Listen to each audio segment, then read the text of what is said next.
एक महत्त्वाची बातमी पाहूयात। अमरावतीत गटारातील गाळ न उचलल्याने नगरसेवकांचं आंदोलन सुरू आहे।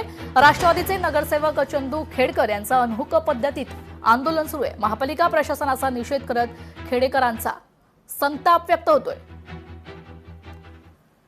आणि दुसरा विषय असा आहे का 35 दिवस झाले नालीतला कचरा काढला गाळ, आणि तो गाळ अजूनही उचलून न्यायालयाची तयार नाही।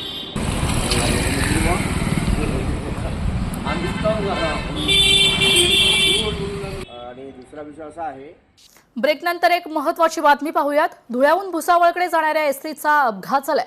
ब्रेक फेल झाल्यानं बस अनियंत्रित होऊन अपघात घडल्याची माहिती समोर येते। तर अपघातातून 50 ते 60 प्रवासी थोडक्यात बचावले। 15 पेक्षा अधिक प्रवासी जखमी झालेत, तर जखमींवर सध्या रुग्णालयात उपचार सुरू आहेत।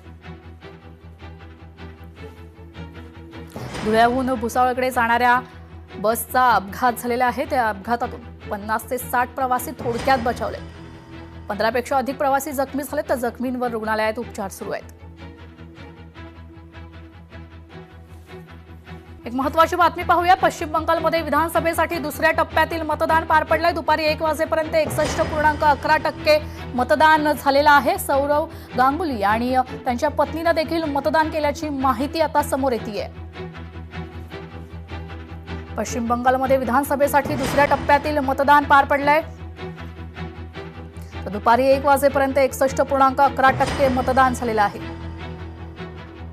सौरव गांगुली आणि त्याच्या पत्नीनं मतदानाचा हक्क बजावलाय।